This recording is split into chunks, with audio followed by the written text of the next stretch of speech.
இப்போ இன்னைக்கு நம்ம என்ன பாடம் பார்க்கலாம் அப்படின்னா, இறை பேரொளி நபிகள் நாயகம் எப்படி மனிதர்களிடமும் விலங்குகளிடமும் அன்பா இருந்தாரு அப்படிங்கிறது தான். ஏற்கனவே உங்களுக்கு பாடப்பகுதியில் சொன்ன கடுமையான கொடூரமான மிருகங்களும், அதாவது புலியெல்லாம் காட்டுல வந்து ராஜாவா வாழ்ந்துட்டு இருக்கு. சரியா? அந்த ராஜா தான், சிங்கம் தான் ராஜா அப்படின்னு சொல்றதை விட நம்ம பக்கத்துல இருக்க நம்ம காடுகள்ல எல்லாம் இருக்கிறது வந்து புலிதான் இல்லையா?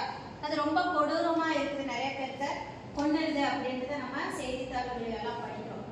ஆனா அதுக்கு நம்ம கொஞ்சம் அன்பா இருக்கிற மாதிரி, பக்கத்துல போய் அன்பா இருக்கிறோமோ இல்லையோ அதை தீங்கு செய்யாம நம்ம பார்த்துக்கிட்டோம்னாலே போதுமானது. அப்ப என்ன ஆகும், மாறாது நம்மளுக்கு நம்ம கிட்ட வந்து அன்பா பழகலைனாலும் நம்மளை விட்டு விலகி போகும். அது வந்து நம்ம அன்பா நடக்கிற செயலால தான் முடியுமோ தவிர வேற ஒன்றும் இல்லை. அந்த மாதிரி உங்க வாழ்க்கையில ஏதாவது ஒரு சம்பவம் நடந்திருக்கும் இல்லையா, அதை கொஞ்சம் நீங்களா சொல்லி அதுக்குரிய தீர்வு என்னவா இருக்கும்ன்றத சொன்னீங்கன்னா நல்லா இருக்கும். ஒவ்வொருத்தரா சொன்னீங்கன்னா பயனுள்ளதா இருக்கும். இது வந்து உங்களுக்கு மட்டுமல்ல, உங்களை சார்ந்த உறவினர்களுக்கும் நண்பர்களுக்கும் பொருத்தமா இருக்கிற மாதிரி சொன்னீங்கன்னா அவங்களும் வாழ்க்கையில பயன்படுத்துவாங்க. சரி, நீங்களா யாராவது ஒருத்தரா சொன்னீங்கன்னா நல்லா இருக்கும். இங்க யாராவது சொல்லுங்க. நான் வந்து இருக்கிற இடத்துல விலங்குகள் பறவைகள் அதிகமாக வருது, அதனால நீராதாரம் கம்மியாக இருக்கு. அதுக்கு வந்து கழிவுநீர் தேடி போகிற மாதிரி ஒரு நிலைமை ஏற்படுது. அதனால அதுக்கு வந்து என்னால் முடிஞ்ச ஒரு நீர் தொட்டி கட்டி வைக்கிற மாதிரி. தொட்டி கட்டி நல்லா இருக்குல்ல? இந்த மாதிரி நல்லா முன்னெடுத்து அடுத்து வீட்டு பக்கத்தில் திருநாய்களுக்குலாம் டிசீஸ் நிறைய ஸ்ப்ரெட் ஆகும். அதனால நோய்கள் நிறைய வரும். அதனால வெட்டரி டாக்டரை கன்சல்ட் பண்ணி அதுக்கு மெடிசன் ட்ரீட் பண்ணணும். அதனால ரெக்கவர் ஆயிடுச்சு. உங்களால அதெல்லாம் நடந்தது, இது உண்மைதான் இல்லைங்களா? சரி, உங்களுக்கு ஒரு கைத்தட்டல் கொடுக்கலாம். என்ன சொல்ல வராங்க, அவங்க மூலியமா அந்த தெருநாய்களுக்கெல்லாம் நன்மை நடக்குது இல்லையா? அந்த மாதிரி உங்களால முடிஞ்ச அளவுக்கு நீங்களும் பண்ணுங்க அப்படின்றத அவர் சொல்றாரு. அடுத்த உங்க இதுல யாராவது சொன்னீங்கன்னா நல்லா இருக்கும். நாங்கள் நண்பர்களோட வந்து காலேஜ் போகும்போது ரோட்டில் வந்து ஆம்புலன்ஸ் வந்தது. அப்போ வந்து மற்ற காலேஜும் விட்டதுனால ரொம்ப நெருக்கடியாக இருந்தது, டிராஃபிக்காக இருந்தது. அதனால் வந்து ஆம்புலன்ஸ் போக முடியாமல் நின்றதுனால நானும் என்னோடய நண்பர்களும் சேர்ந்து அந்த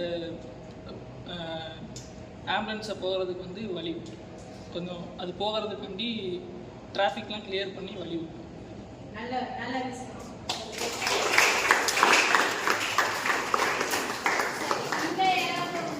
உங்க வாழ்க்கையில இந்த மாதிரி சிக்கல்கள் ஏதாவது சந்திச்சிருக்கீங்களா? அது இருந்தா சொல்லலாம்.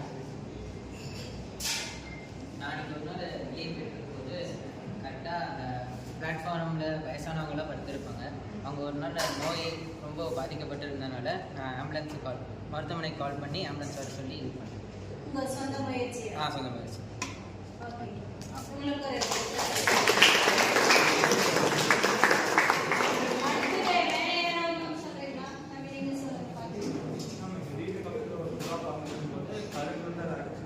காயப்பட்டு கீழே வந்தது, அது நான் மருந்து கொடுத்து பார்க்கணும். இல்லைங்களா? ஓ, அன்பா அது பழகுச்சா? கொத்தலையே நல்ல விஷயம். உங்களுக்கு இது நம்மளோட வாழ்க்கை தத்துவங்கள் 5 கட்டமைப்பு நமக்கு கொடுத்துருக்காங்க இல்லையா? 5 இல்ல, அதுல எப்படி இந்த விஷயத்தை நம்ம பயன்படுத்தலாம்?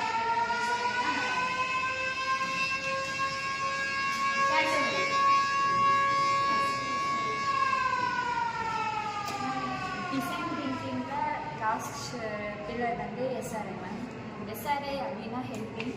அதில் வந்து ஸ்ட்ரீட்டில் டாக்ஸு இப்படி வயசானவங்க இருக்காங்க, அவங்களுக்கு வந்து ஃபுட்டு ட்ரெஸ் எல்லாம் வந்து ப்ரொடெக்ட் பண்ணலாம், நம்ம கொடுக்கலாம் அப்படின்னு உங்களுக்கு இதுதான் நம்ம வாழ்க்கையில நம்ம செய்யற மிகப்பெரிய உதவி என்னன்னா, பொண்ணும் பொருளும் கொடுத்து உதவுறது வாழ்க்கை அல்ல, உதவி அல்ல. அன்பா பேசுறது, நம்ம தடவி கொடுத்து அன்பை வெளிப்படுத்துறது, இது போதுமானது.